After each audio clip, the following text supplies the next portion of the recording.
What's good, y'all? Welcome to my review of Spider-Man Far From Home. And man, can you feel that, ladies and gentlemen? The tension is the air as quote-unquote Spider-Man fans are at their keyboards with their fingers twitching, waiting to hear what my opinion is of Far From Home, and waiting to see if I agree with them. And if I don't, they of course will rage.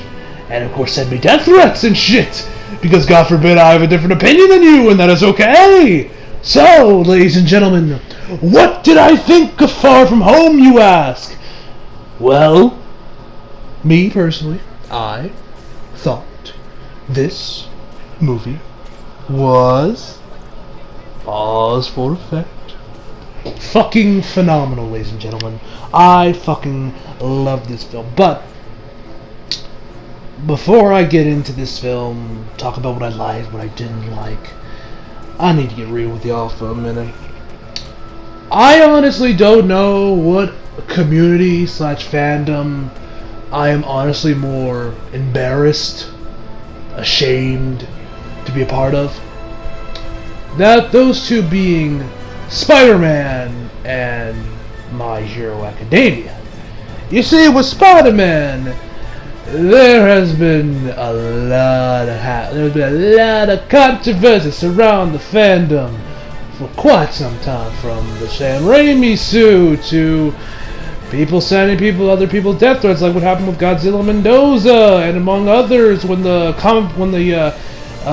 Comic-Con trailer dropped for Spider-Man PS4 last year, to just their overall opinions on the game, to of course now with Far From Home, people are sending Evan death threats, insulting him for his weight, insulting his dad, because God forbid he didn't like the movie, and that's okay. No, we gotta make sure we gotta send him death threats and shit, because fuck him, I guess.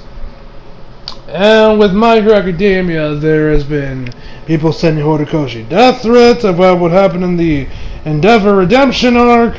There's people calling him a pedophile for all the quote-unquote over-sexualizing his female characters when he posts some random art of them in swimsuits. Not even really, it's fan service. It's just them literally intentioned. But of course, everyone got to lose their minds. And there was the whole thing with Momo when the character popularity poll happened, and Momo was in a fancy outfit, and people were bitching and moaning about, oh my god, she's showing too much fucking skin.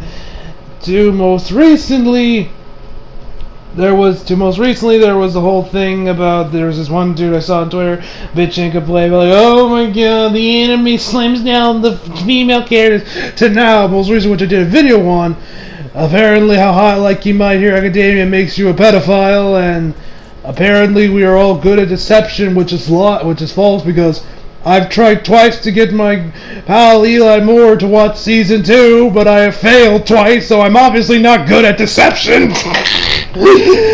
And of course there was that little shit Orphe. Ooh, that little shit. Now allow me to explain about Orphe. You see, back in April, my man James Hansen, pretty much the face of the Bleach community on YouTube, fucking amazing guy, love his content. You see, this guy named Orphe was slandering him on Twitter, saying he clickbaits people, lies, saying oh, Bleach is dead, he has no sources, stop lying, the typical Bleach hater bullshit, And James hit him up for a VC on Discord. And I watched this live stream right there, and ooh, was it good to hear James buy this film, because he had absolutely no defense whatsoever to any of James's claims, or to back up his claims. He had jack shit. And when his back was against the wall by both him and Clyde, another friend of James Hansen, as well as another Bleach YouTuber that I also love, he said to Clyde, and I remember this clear as day, I remember this like it was yesterday, he said, word for word, "Why are you still breathing?" Yes, he legit said that. The look on James's face was fucking priceless, man. And of course, Claude wasn't having that shit. And then by the end of it, once he finally, he couldn't take his L like a man. Then he was like, oh, Bleach is dead, they left. And then after that, he played the victim card. He was like, oh, him and his fans were harassing and attacking me. Never mind the fact I brought this all on myself. You know, typical bullshit. Yeah, so there's a little bit more to that story about other stuff, but I won't get into that. Yeah, honestly, whenever one, like, seriously, I can't even tell you which one I'm more embarrassed about more, because whenever one does bad, the other one does something just as bad to equal it out, so I couldn't tell you. If I had to guess, I would probably, if you held me at gunpoint, told me, which fandom do you hate more? I would probably say Spiderman, just from what they've done to guys like Godzilla, Mendoza, and shit, man. Anyway, enough of me rambling about the fandoms. Let's talk about the movie itself. Because, whoa, was this movie fucking fantastic, ladies and gentlemen. I might be stretching a little bit here, but I honestly say, this was honestly the greatest MCU movie ever. Spider-Man's amazing history with twos continues once again in the MCU. Spider-Man 2, one of the greatest superhero movies ever made. Amazing Spider-Man 2, my personal favorite live-action Spider-Man movie, which, or at least was, until Far From Home came out, which topped that. So, yeah, without further ado, guys, let's just jump right into this. So, the movie is directed by John Watts and stars Tom Holland, Jake Gyllenhaal, Zendaya, Jacob Batalon, Samuel L. motherfucking Jackson, Maria Tomei, and Kobe Smulders, whatever, and many more. And of course, the plot of Spider-Man Far From Home takes place the day after Avengers Endgame. Peter is on his summer vacation trip, but of course, when this happens, we are introduced to Mysterio, who is apparently from another dimension. They have to destroy the elementals. While this is going on, Peter is trying to, try to enjoy his trip and confess his feelings to MJ. So, let's talk about the positives. First off, the cast. Tom Holland, my god. If you guys have been a fan of my channel for some time, you guys know that I have said that my favorite Spider-Man has always been Andrew Garfield. Well, after Far From Home, Tom Holland now has that spot. They have done so much more with Peter. He goes through such character development in this film, and his acting is just fucking phenomenal, man. Like, there was this one scene where I was legit tearing up, man. I won't lie. I could feel the tears coming along, and y'all seen the movie, you can probably guess what scene I'm talking about. Yeah, man, he's fucking fantastic, man. Like, wow. Jake Gyllenhaal is fantastic, as always. It's Jake fucking Gyllenhaal, I mean. Now, let's get to the interesting one. Zendaya as MJ. Now, if you guys have been if you guys have been here for a while now, you guys might remember, back when I reviewed Spider-Man Homecoming back in, 2017 when that movie came out, I mentioned in the spoiler discussion that I was very against Zendaya being the MCU's MJ. I liked her as Michelle, but not as MJ, because Michelle ain't MJ, and I've seen Zendaya and a couple other stuff from Disney Channel, like, Shake It Up, and when I look at her, I don't see MJ. Then, when the trailer started coming out for Far From Home, I was like, alright, maybe Zendaya might actually be able to pull this. It was never because of her race, or because she couldn't look good with red hair. I don't really care about the race, and she looks amazing with red hair. It was always just like, could she really do MJ justice? Because you guys know, especially if you watch my comic reaction on the Amazing Spider-Man comic, MJ's my favorite female character of all time, so I want to see this woman done justice in the MCU. And after watching this movie, I have to say, Zendaya is fucking fantastic as MJ, man. Like, now throughout the movie, she is still Michelle, with the dark humor and everything, which I gotta say, but there are also scenes throughout the movie where we can see the real MJ kind of come out there, and she kind of takes over for a bit. And it's not like what happened with Captain Marvel, where Brie Larson is desperately where we can see her natural charisma come out, and she's like, yes, and you can see when she's trying to actually have some fun, but she's always restricted by those directors that we rarely get to see it.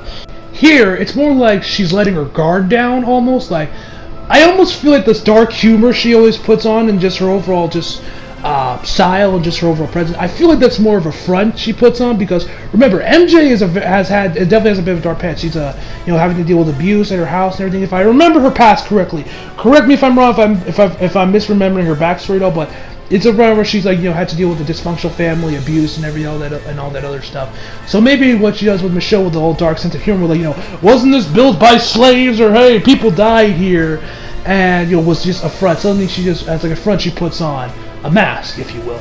But when she's with Peter and other people, she kind of lowers her guard down and shows her the real, true MJ that we all know and love and that we all fell in love with. I don't know if I'm, peeling back layers of MJ, and this is actually what Kevin Feige or James Watts or John Watts were intending to do with MJ, or if I'm just grasping at straws here. Tell me down below if you guys agree with me on that. If the way how MJ is in the MCU with the dark sense of humor and everything is just like more like a front, and while when she's with Peter and just other friends of hers, we see her true self, which is the MJ that we all know and love. Tell me down below, guys, if you agree with me or not on that. But I must say, whoever's idea this was, if this is actually what they're planning on doing, what they plan on doing to MJ, man, I tip my hat to you, good sir. Yeah, so she's fantastic. The rest of the cast fucking fantastic as well, man. Samuel motherfucking Jackson's always great as well, but there's one thing I have to talk about. Jesus fucking Christ, do they need to recast the kid as Flash Thompson? My God, is he terrible. Now, when I say terrible, I'm mostly talking about what Flash Thompson could end up becoming later on. As you guys know, Flash Thompson in the comics becomes Agent Venom. I'm sorry, I do not buy this little shit to be Agent Venom any day for a single second. You're telling me that this little scrawny little shit is so inspired by Spider-Man that he joins the army and sacrifices himself and his legs to save his comrades? Yeah, right! He'll probably be filming the corpses! Because in this movie, my God, he was annoying in the first one, but my God, is even more so here. Because this dude is so desperately trying to be like Logan Paul. Hell, there's even a scene where he's like legit about the film Zendaya or Michelle, I should say, almost dies. There's this one where she could possibly die, and he got his camera out already ready to film her death. I'm just like, Jesus fucking Christ. And then they have this one scene when they come back from their trip, and his father's there, and I think it's like, I think his father, he's like, did mother not make it? I'm like, I'm sorry, am I supposed to feel sympathy for you now? Because I don't. It's like that one scene in Erase when they tried to make Kayoko's mom sympathetic when they gave her a pass, and it just doesn't work. Like at all. Same thing happened here, and I'm just like, I'm sorry, am I supposed to now feel sorry for you now? Because you don't feel loved, so you just make an ass of yourself all day? Be like, Penis Parker! Yeah, please, if we're gonna get Agent Venom, recast this kid! He sucks! Anyway, mini rant over. I just had to give it to because my man Eli Moore brought this up on his story, and his Instagram story, like, I think last year, and it stuck with me, and I was like, holy shit, he's right. No way in hell this kid is going. No way in hell is anyone going to believe this kid to be Agent Venom. So yeah, now we don't know if Agent Venom will ever become a thing in the MCU, but if it does, you need to recast this kid, or at the very least make him tolerable to listen to, please, and have him gain like 20 pounds in muscles, like the guy who played Flash in the Amazing movies. I could buy him join the military and of course become Agent Venom. This little shit I can't, because it reminded this one little shit I knew in high school. Who, oh my God, he was so fucking annoying. I wanted to strangle the little shit. And his brother, oh my God, his brother was even fucking worse. Lord help me. Oh. Ironically, it was because of him is how me and Eli met, but that's a story for another day. Anyway, so yeah, I just had to get that little mini rant over. Flash Thompson the MCU, he sucks. So, what other positives did I have with the movie? I gotta say, music is great. Fucking fantastic. The acting, superb, I already mentioned. The web swinging. The web swinging in this movie is fucking fantastic. It's the best I've probably seen. Now, if I remember correctly, the guys that did the web swinging scenes and the web swinging in general from The Amazing Spider-Man 2, which I don't care if you liked or if you loved or hated that movie, you have to admit, the web swinging in that movie was fucking fantastic. I believe they came back to do the stuff for Far From Home, and you could tell. The cinematography is great, the action looks fucking fantastic, slow-mo is used in the best way possible, and you see Spidey just do so many cool acrobatic stuff with his webs and shit, and just when he's just, swinging around the air, it's just so entertaining, so fun. The camera's right next to him close, so you feel right there with him. It was fucking fantastic, man. The cinematography overall was fucking fantastic when it was, when we had the web swinging, man. It was fucking fantastic. Other positives about the movie. The comedy, also on point. Now you guys know this movie is the final movie that ends Phase 3. Not Avengers Endgame, this movie. And you can tell, because there are so many callbacks to the original Iron Man, I'm pretty sure Thor as well, that I absolutely fucking loved them, man. That I thought that was just fucking fantastic, man. Now what else? Now what is it? And I have to say, the post-credit scene. I'll talk more about it in my spoilers discussion, but I have to say, my God, did the MCU drop the biggest bombshell since Iron Man 1? Yeah, some crazy shit happened. If you have not seen Spider-Man Far From Home yet, ooh, are you in for a treat with those post-credit scenes, man? Like, oh my God. Man, was I not expecting that. So, what else do I have for positives? Music was fucking fantastic. The CGI was great. Stuff with Mysterio was also on point. There was this one scene with Mysterio and Spidey that I swear was ripped right out of a comic. I'll talk more about my spoilers discussion, but there was this one scene where I just absolutely just nerded out. What else? I'm thinking if there's anything else I missed as far as positives go. Yeah, that's about it. The action was fucking fantastic. The music was pretty good. Cinematography with Peter Swing was great. The acting was fantastic from John Favreau to Tom Holland, Zendaya. All of them did an amazing fucking job. And this does definitely feel like the end of the Infinity Saga. After 22 films now. I loved all the little callbacks to this movie, and just the overall development from Peter goes like. Now, I mentioned before, I love what they did with Tom Holland and Spider-Man when he was in Civil War, Homecoming, Infinity War, and Endgame with the references and everything. But I did not want that to be Peter throughout the MCU. I wanted him to change. I wanted him to evolve. I didn't want him to just be like throwing Star Wars references left and right and center. I was hoping they would add more, and they do. The character development he goes through is fucking fantastic. It's like, this movie honestly took the best elements from the 3 greatest Spider-Man films, at least in my opinion. Spider-Verse, Spider-Man 2, and The Amazing Spider-Man. It has the amazing action and superb acting of The Amazing Spider-Man 2, the choices Peter has to face with Nick Fury trying to help him out with taking out the elementals, and him trying to and the challenges of having to balance it out with his personal life when he's trying to get together with MJ. That from Spider-Man 2, I love how they handled that one. You can really see how that's really affecting Peter around everyone else. And it has the whole, I need to trying to fill the shoes of someone once before, like what happened with Miles and Spider-Verse, that being Peter becoming the next Iron Man. By that I mean, and it's not like, oh, he's Iron Man Jr. No, he means like, I am going to be the one guy that everyone assumes that's going to be like the face of superheroes, like Iron Man was. Like, he was the face of the Avengers. When you thought of superheroes or just heroes in general, you thought of Iron Man. That is what Peter is going to do for him, and they do a fucking fantastic job, man. This honestly is probably the best representation I've seen of Peter in any film, man. Like, this is the Peter I fell in love with, man. This is the Spider-Man I fell in love with, man. Fucking fantastic. Now, let's go on to negatives. As far as negatives go, I only have one, which is Mysterio. It's predictable as fuck with Mysterio. Like, I almost just want to say it, but at the same time I don't, just in case anyone watching this video has not read a single or just watched anything Spider-Man related, like at all. But if I had to nitpick, I would say what goes on with Mysterio is predictable as fuck.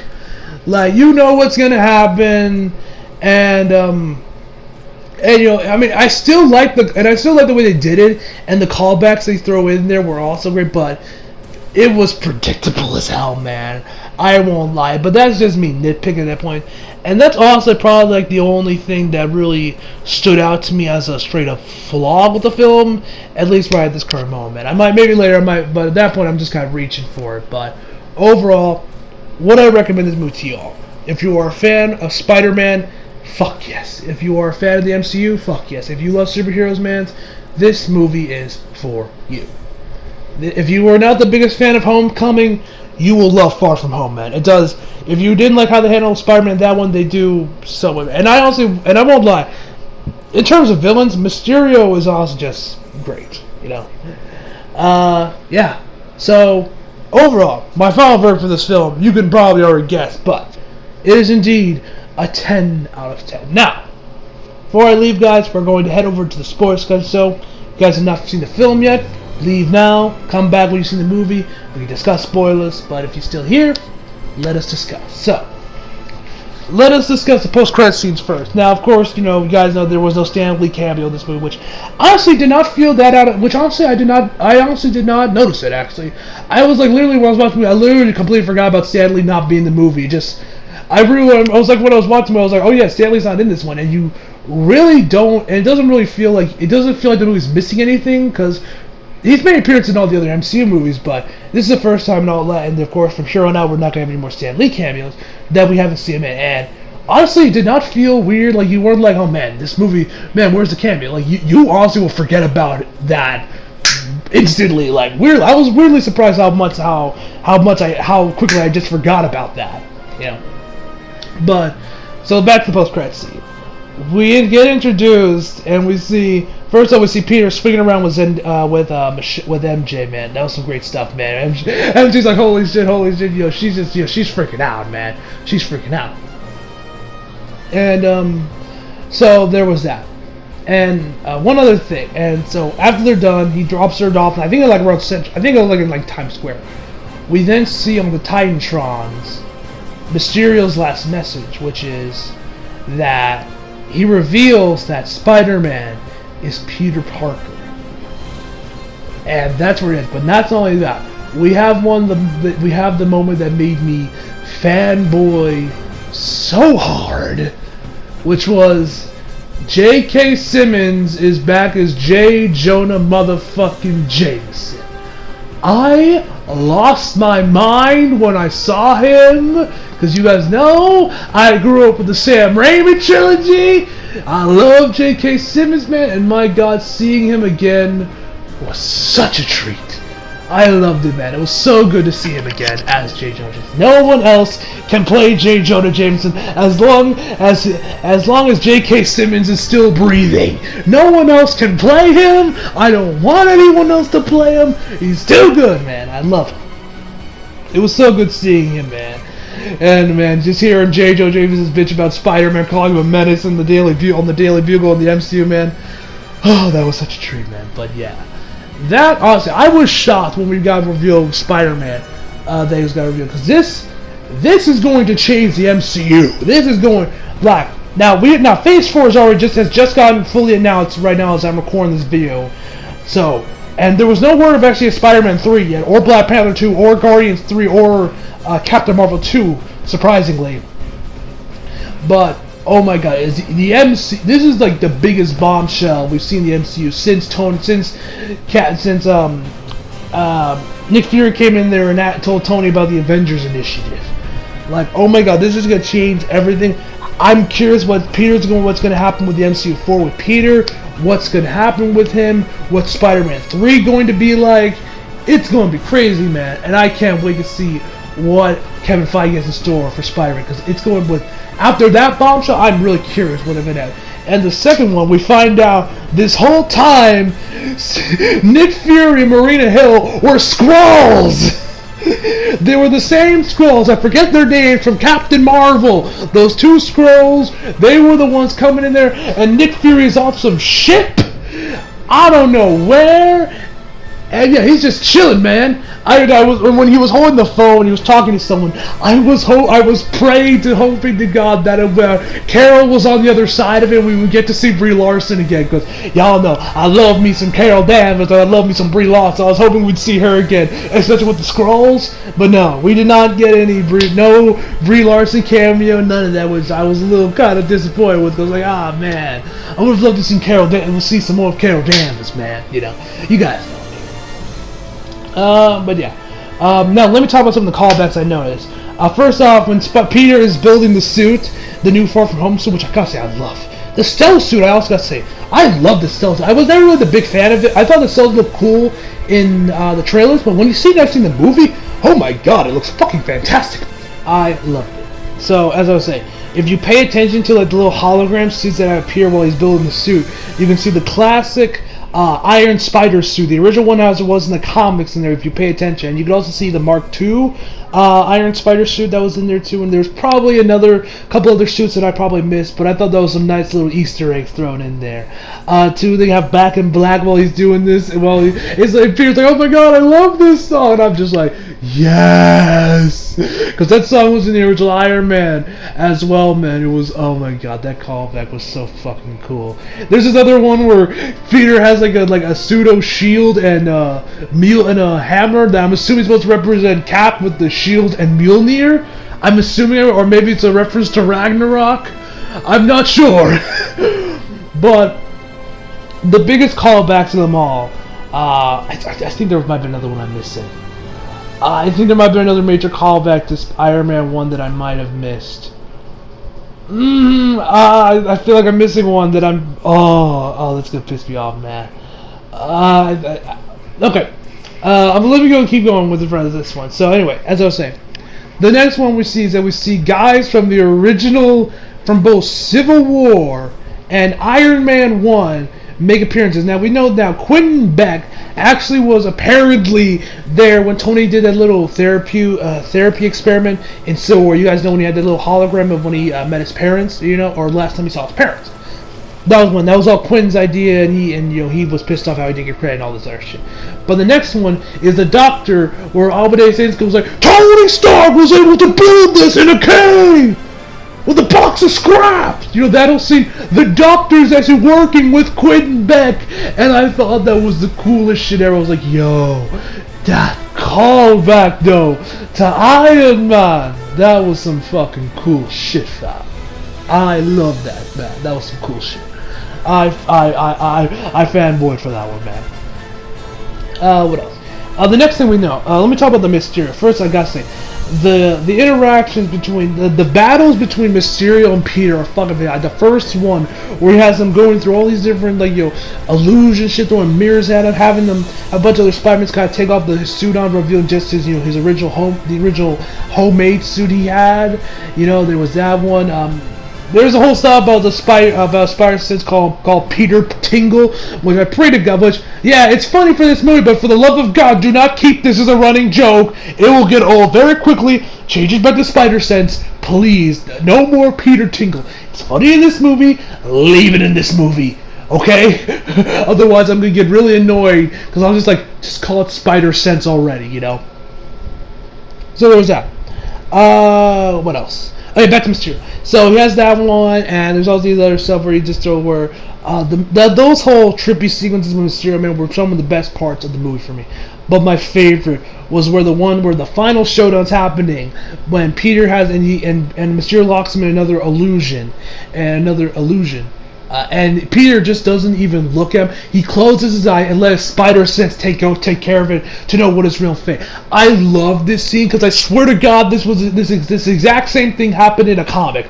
I could have sworn I've seen this in a Spider-Man comic somewhere. If any of you guys know for a fact, tell me down below, because I swear to God I saw this in a comic and I just lost my shit because I thought that was so fucking cool. Peter using Spider-Sense to tell what is real and what are just his illusions. That was some cool shit, man. I love that scene, man. What were some other cool stuff that happened? Mysterio's reveal, even though it was pretty much spelled out for us, I did like the way how it was revealed that was the front. But I think one thing I loved the most was probably when Quentin dies. He says, that in his last words was like, people will believe anything nowadays. obviously referred to the fact that he was from the multiverse and that, you know, this is World 616. Now, I'm sure I wasn't the only one that was like, wait, what? How is this Earth 616? 616 is the main common universe. The MCU is Earth 19999999999. How many? Wait, too many fucking nines. It was that Earth, and I'm like, wait, what? This doesn't make any sense. Now, sure, that was pretty much a dead giveaway of what his life. But we found out that, yeah, he is not from an alternate dimension. He worked for Tony Stark back in Civil War, during the time of Civil War and beforehand, and he just made this all up. Which, yeah, and he says people believe anything nowadays after the blimp, which is what they've called the snap now. And I really like that, because I'm sure that was also kind of like a little nod, or at least a little wink to the audience, because we ate this shit up too. We thought, oh yeah, Quinn's from a multiverse, we're gonna get to see the multiverse as it was in the comics, man. We're gonna see Miles and shit. And it all ended up just being a whole lie. And I fucking loved that, man. I thought that was ingenious by either Kevin Feige or John Watts, or whoever's idea it was. That was fucking ingenious, man. I thought that was just so fucking cool. So that was cool. And of course, I already mentioned the post-credits scene was just epic. And I was just like, oh my god, this is the biggest bombshell ever. Like, the MCU has definitely changed forever after that. I'm just like, holy shit, what's going to happen next with the MCU? That was some cool shit. And I already mentioned about J.K. Simmons. Let me see if there's anything else major that happened in the movie that I might be forgetting to miss. The Mysterio sections were some of the best parts of the film. That whole scene where Mysterio and Peter are together was also great. I actually didn't see the clip of it when it showed up on YouTube. I wanted to save it for when I saw the movie, and man, that was some great stuff right there, man. And the whole stuff where Peter is like, you know, where he gets the sunglasses, and where he gets Tony's glasses that he wore in Infinity War, and he uses them. That was some cool stuff, man. Especially when he tried to kill what was his name, Brett. Or, I forget his name. It was a very douchey name. I forget. I think it was Brett. It might have been something else. That whole scene was fun, where the dude's also trying to get in with MJ, and he's like, nah, man, there was this one scene where he's like undressing him with this like European chick, and he's like, and he takes a photo, man. That was some funny shit. The stuff with Ned was also hilarious, where he has the thing for Betty, I think her name was, the blonde chick that everyone was kind of assuming is that Gwen Stacy or not. It's not Gwen. So that whole scene there, with that whole stuff with him and between Ned and her, was just absolutely entertaining to watch. And just the interaction between Peter and MJ were so fucking adorable, man. When Peter and MJ finally kissed, I was like, yes! Now where's my upside down kiss, motherfuckers? Give me the upside down kiss! Give me my ring and give me my upside down kiss, and I will be a happy man. But yeah.